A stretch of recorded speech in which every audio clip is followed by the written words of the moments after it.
Stocks jump after the long weekend, with real estate as well as metals leading the charge today, even as consumer durables and FMCG lag. Mid-caps outperform. Metal stocks gain after manufacturing activity in China expanded for the first time in 6 months, posting the highest PMI reading since March last year. Copper notches up the biggest gains.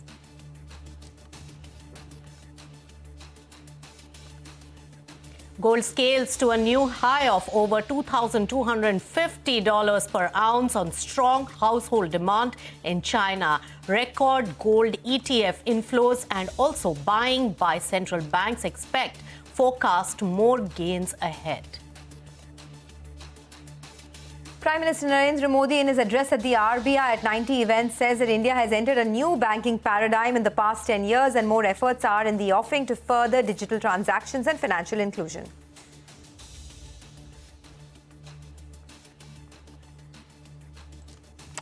Turkey sees a major upset, with the opposition winning key local elections for the first time in 2 decades. Meanwhile, thousands take to the streets in Israel in a bid to upbeat Prime Minister Benjamin Netanyahu.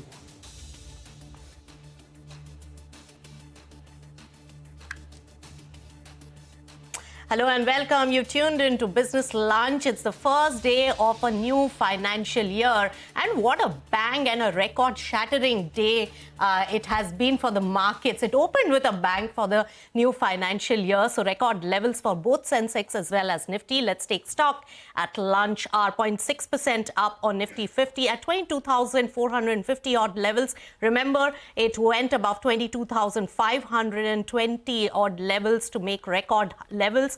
And Sensex too gaining over 370 points right now. Bank Nifty, that is outperforming the key indices by a slight margin, 0.75% up there. And mid-caps, that's the one which is now roaring in trade, 1.5% up in trade. And that's also impacting the overall strength of the market, because there is a broad-based kind of a euphoria that is seen in advances, far outpacing the declines. Well, metals, the high beta stocks are the ones which are shining brightly, and some of the consumption stocks are the ones which are underperforming the kind of euphoria we are seeing in the market, Sonia. Absolutely. You know, it's almost forgotten, right, the kind of volatility that we had 2 weeks ago. Yes. I mean, where people were talking about a big sort of froth in the mid and small cap space, caution in the mid and small cap space, and lo and behold, in less than a week, the market has bounced back. And how? I think it's also because of the way the global markets have shaped up. It's been a phenomenal quarter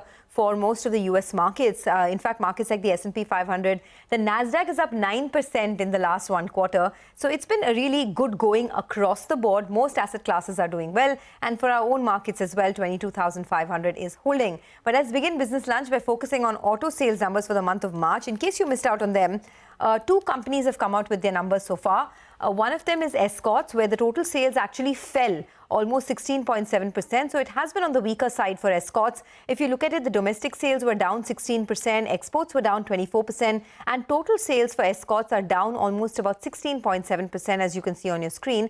The reason for the fall, as Escorts stated in their press release, is that there was a shift in the Chaitra Navratri festival to April this year.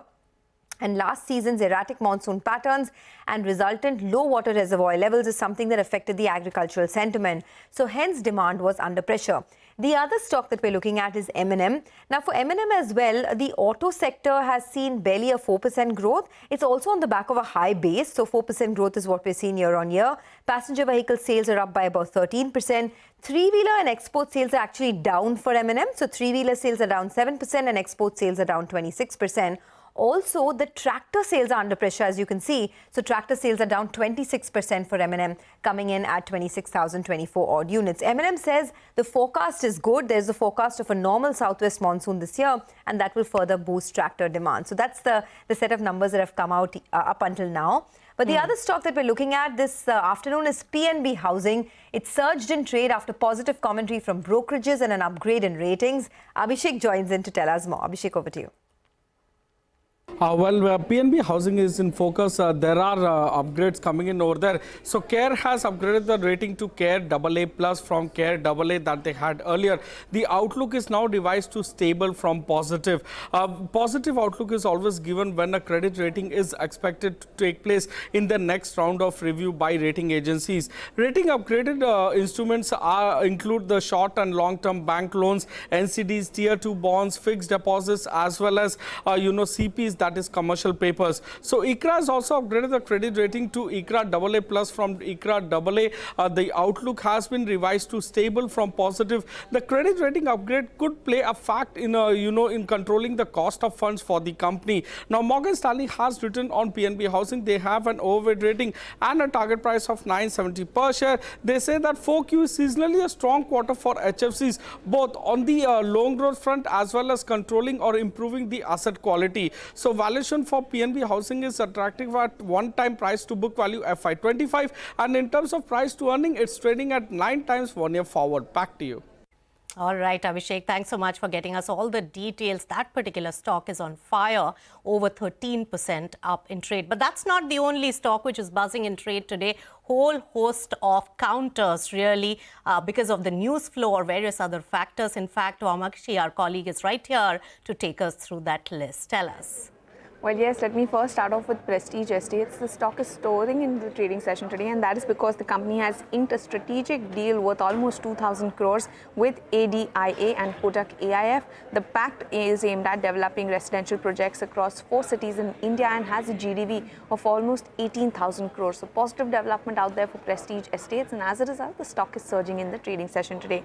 Metal companies are also in focus with the likes of Hindalco, JSW Steel, Tata Steel and Hindalco, as well as Hindustan Copper seeing good amount of gains. Positive economic data from China is seen as an indication of improvement in metal demand. In fact, recent decline in raw material prices also seem to be aiding the stocks because that leads to better margins for these counters. HAL is the next stock in focus. The company has registered double-digit growth of almost 11% with record revenues of 29,810 for FY24. Order book stands in excess of almost 94,000 crores with additional major orders expected during FY25. Datamatics will be acquiring the whole stake in Dextara Digital for almost 143 crores. Hindustan Foods is also in focus. The company continues to make strides in manufacturing of sports shoes. Its wholly owned subsidiary has acquired 3 manufacturing units of SSIPL Retail for more than almost 100 crores, and the facilities will be catering to key customers like Puma, Reebok, Asics, Skechers, etc. And lastly, let's also focus in on GM Breweries. The board will be considering a proposal for issue of bonus shares in its April 4 meet. So on the back of that, this counter is also surging somewhere around 10%. All right, thanks a lot, Vamakshi, for that. Well, moving on, this year marks the 90 years of existence of the Reserve Bank of India. Giving the inaugural address at the RBI's 90th birthday, Prime Minister Narendra Modi said that the work by the RBI has led to the banking system entering a new paradigm over the last 10 years. Listen in. पिछले 10 वर्षों में हुए transformation की एक तस्वीर ये भी है।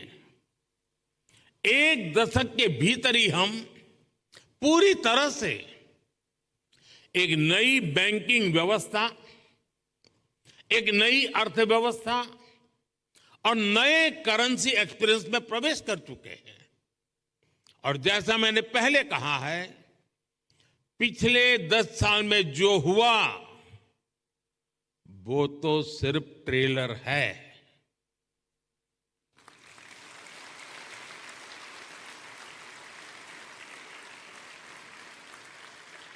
अभी तो बहुत कुछ करना है। अभी तो हमें देश को बहुत आगे लेकर जाना है। All right, very inspiring words coming in from the Prime Minister of the country at RBI's 90th birth anniversary. And let's also listen in to RBI Governor Shakti Kant, who spoke on India's monetary policy and how it has been a shield, remember, for India against the geopolitical tensions. Listen in. The global turmoil arising from the COVID-19 pandemic and the ongoing geopolitical hostilities have tested the resilience of every economy in the world, including India. The well-calibrated and coordinated monetary and fiscal policies adopted in our country went a long way in shielding our economy from these shocks and helped us to emerge even stronger than before. It's a matter of satisfaction that today our GDP growth is robust, inflation is moderating, the financial sector is stable, the external sector remains resilient, and the forex reserves are at an all-time high. Okay, well, Finance Minister Nirmala Sitaraman graced the event and emphasized on the crucial role that the RBI has played over the 90 years to ensure inflation and debt levels of the country stay in check. Listen in. Rupee has exhibited lower volatility and orderly movements is what we notice of the rupee, and they are in relative terms to the rest of its peers. Collaborative effort of the Government of India and RBI, the asset quality management, prompt corrective action framework are all great functions well carried out by our true regulator of the banks, Reserve Bank of India. Inflation management, despite monetary tightening pressures and the measures which have been taken for monetary tightening, has stabilized the G-Sec yields, which is very important for the economy. All right, that's an important event that's taking place at Reserve Bank of India. Now let's shift focus to an exclusive here, and sources tell CNBC-TV18 that the MG Motor JSW tie-up could be looking at importing some high-end electric vehicles to India. Parikshit Luthra is joining in with all those important details. Parikshit. Well, yes, we are picking up from industry sources that the JSW, MG Motor, India combined could be applying. In fact, they will apply for the new EV manufacturing policy to avail of lower import duties. So as per this policy, if a company makes a commitment of a certain amount of investment, then they can avail of duty cuts from 100% to 15% for a limited period. And this is what JSW and MG want to take advantage for in terms of importing high-end premium electric cars into India. At their launch event, they had showcased the Cyberster, which is an electric convertible sports car, and this is expected to be launched in India by early 2025. So this could be one of the first cars that could be imported by both the companies in the JV. However, both companies did not reply when CNBC-TV18 asked them whether this car is going to be imported or not.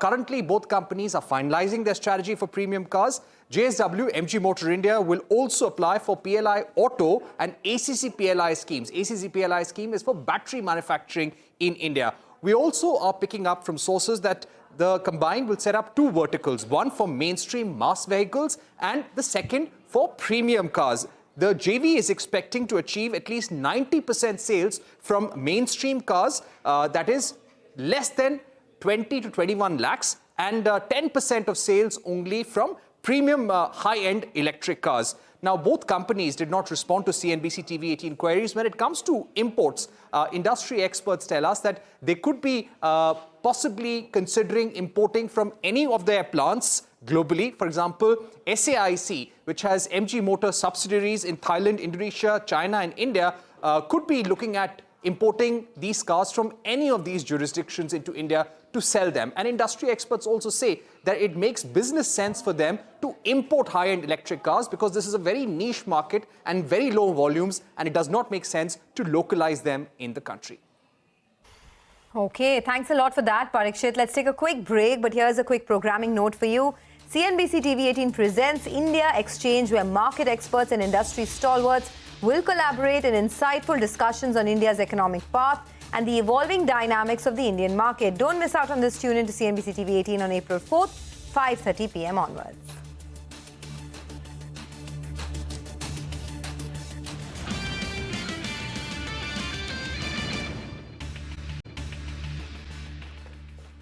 Welcome back. You're watching Business Lunch on CNBC-TV18. Well, a Delhi court has sent the arrested Delhi Chief Minister Arvind Kejriwal to 15-day judicial custody in the now scrapped liquor excise case. The leader was produced before the court after his Enforcement Directorate custody came to an end. The probe agency sought 15-day judicial custody of Kejriwal and told the court that they may require further custody at a later date.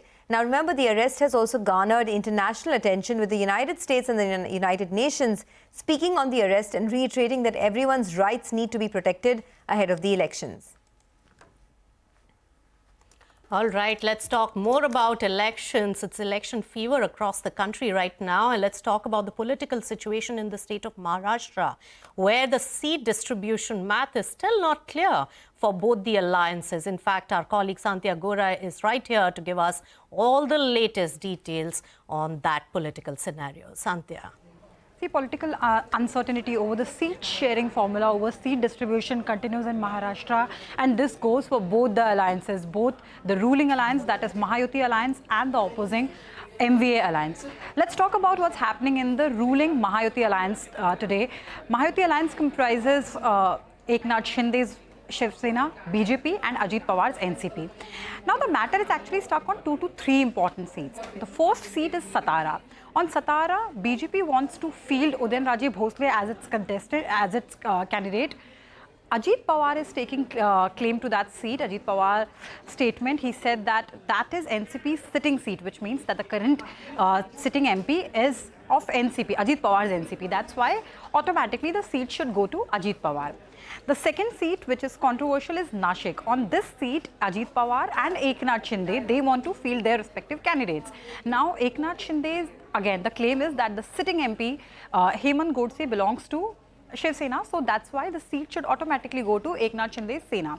But Ajit Pawar's claim is that that particular area there, NCP's influence is pretty significant, so that's why the seat should go to NCP. NCP wants to field Chhagan Bhujbal from that particular seat. Now, what's happening is BJP is trying to convince Ajit Pawar. BJP has requested Ajit Pawar that if he will let go of Satara seat, BJP will convince Eknath Shinde to let go of Nashik seat, and then Ajit Pawar can field his candidate from Nashik seat. But the interesting bit here is that Eknath Shinde's candidate, the announcement is yet to be made, but the sitting MP, Hemant Godse, has already started campaigning in Nashik. Even before, this controversy over the seat started, Hemant Godse started his campaign. Now, another seat which is controversial for this particular alliance, Mahayuti alliance, is South Bombay. Now, in South Bombay, initially BJP wanted to field Rahul Narvekar, but later that particular discussion did not go ahead. But other than that, another option, though it seems very far-fetched, but BJP wanted a Manse candidate. On the other hand, Eknath Shinde, he wanted to field Milind Devra. Now, remember, Milind Devra, who recently joined Eknath Shinde, is now a Rajya Sabha MP, but he can contest elections, a Lok Sabha election. So, if he will win, he can resign from the Rajya Sabha membership and continue as the Lok Sabha MP. And if he loses, in that case, he can continue with his Rajya Sabha membership. But as of now, whether or not Milind Devra is going to be Eknath Shinde's candidate, that clarity is yet to come. But other than that, there is no phase as of now which Eknath Shinde would want to, field from South Bombay, but Eknath Shinde definitely wants that seat. So these are 3 controversial seats, and it's interesting because, see, we are barely 19 days away from the elections, and the seat sharing formula in both the alliances are yet to be finalized. All right, thanks a lot for that. Well, as part of our election exchange series, Santya also visited farmers in Maharashtra's Nasik district to find out what the sentiment is like ahead of the upcoming general elections. Take a look.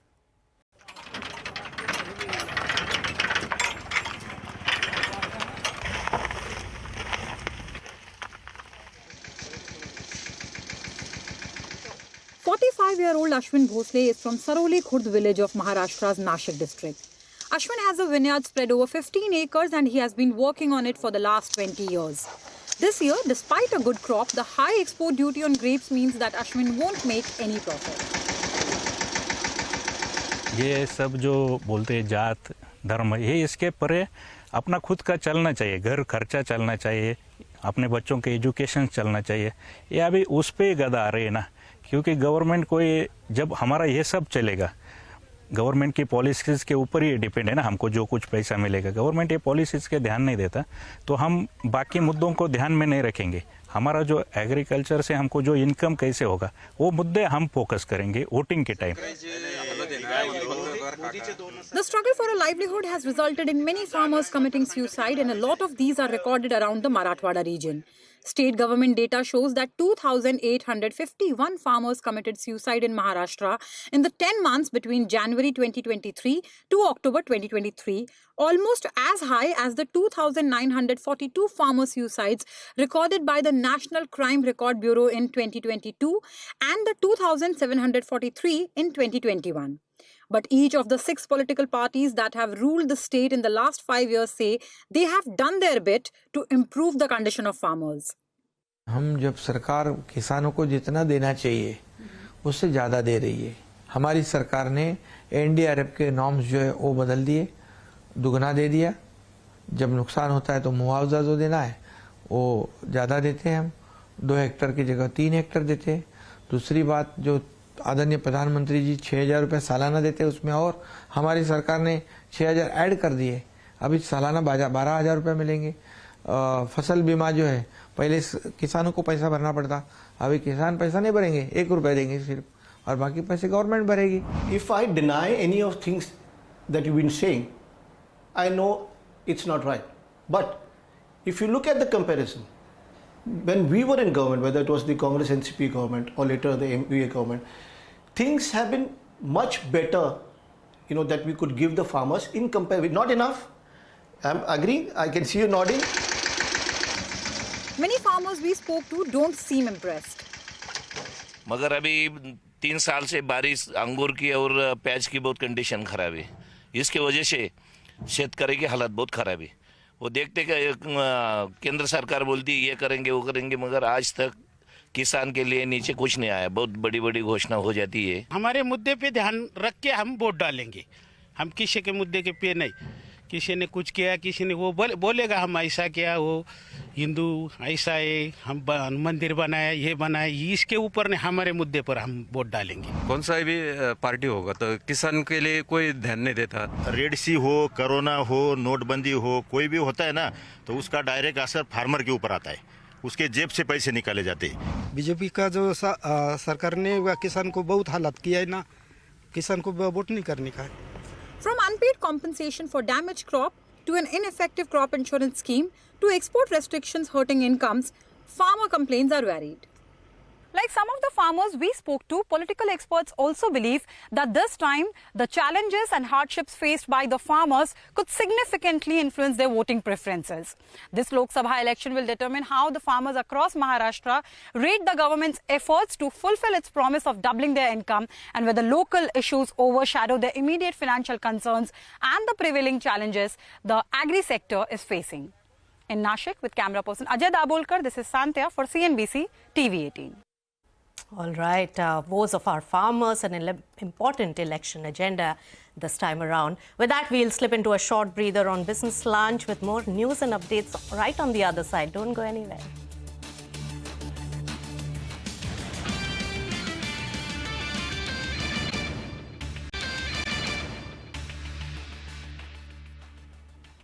Welcome back. You're watching Business Lunch. Let's take it straight to some important global events. The US Jan inflation report rose in line with the expectations.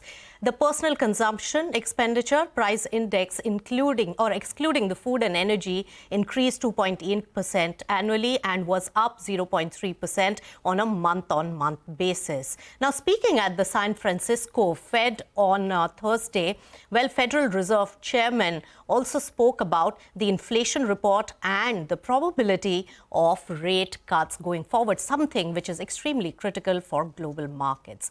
Let's listen in to his comments. The report that came out this morning is pretty much in line with our expectations. So core PCE, as you mentioned, is at 2.8% on a 12-month basis. Headline is at 2.5%. That's what we were expecting, and it's good to see something coming in line with expectations. Okay, well, ahead of what could be the start of a rate-cutting cycle, maybe not in this policy, but the next one, that assumes a lot of importance. Let's also listen into some important opinion coming in from the US market experts on the overall US market. Remember, it was a phenomenal quarter for most US markets, gaining anywhere between 5 to 10%. Also, let's talk about the number of rate cuts that is expected from the Fed. Listen in. The Fed is clearly on the tight side of neutral right now. The economy is gradually slowing down. And what the economy has proven over the last year is we can have good growth even as inflation comes down. But I think the most important thing to recognize here, which I feel the Federal Reserve has not recognized properly, is that they have really distorted financial markets for many years by keeping rates much too low and then much too high.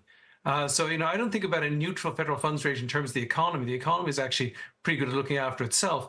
What I look for is a neutral rate for financial markets, and they really need to move back towards that neutral rate. So long as the economy is doing okay, so long as inflation is gradually coming down, I think that they should and will cut in June. All right, let's shift focus to Turkey now. In a major setback, Turkish president suffered a defeat in the local elections, with the opposition emerging as a strong political force. In fact, CNBC's Dan Murphy has more details on this. Turkey's main opposition claimed victory in the country's local elections, marking a big defeat for President Erdogan and his AK party. Istanbul's CHP mayor Ekrem İmamoğlu led the vote by 10% in the country's largest city, Istanbul. The CHP also retained Ankara and gained 15 mayoral seats in other cities across the country. While he was not on the ballot, it is the biggest setback for Erdogan in his 2 decades in power. It signals a deep divide in Turkey's political landscape as inflation continues to soar, and Erdogan's regime for the first time is now faced with a competitive rival. Helping us understand exactly what went wrong here for Erdogan is a recent note by Teneo, and there's a couple of key points to flag here for you. The first is that inflation was obviously a major issue on the ground. Teneo also say that it was simple hubris, mediocre candidates, a poor electoral campaign, and the fact that Erdogan was outflanked by his former ally, the New Welfare Party, as being key contributing factors behind the AKP's defeat. The analysts also say that this electoral upset in the elections is going to make it harder for Erdogan to push through his planned constitutional changes, but they add that this is not a political game changer. They say it would be naive and erroneous to assume that this setback marks the beginning of the end for Erdogan.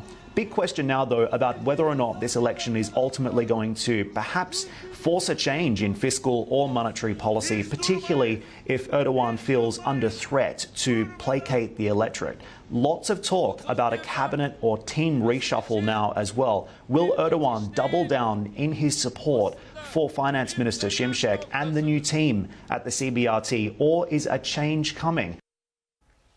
Okay, let's also shift focus to the situation in Israel. In one of the biggest threats to Benjamin Netanyahu's prime ministership in Israel, tens of thousands of people across the country joined the families of hostages over the weekend to protest against the government and call for the removal of Benjamin Netanyahu as the Israeli prime minister.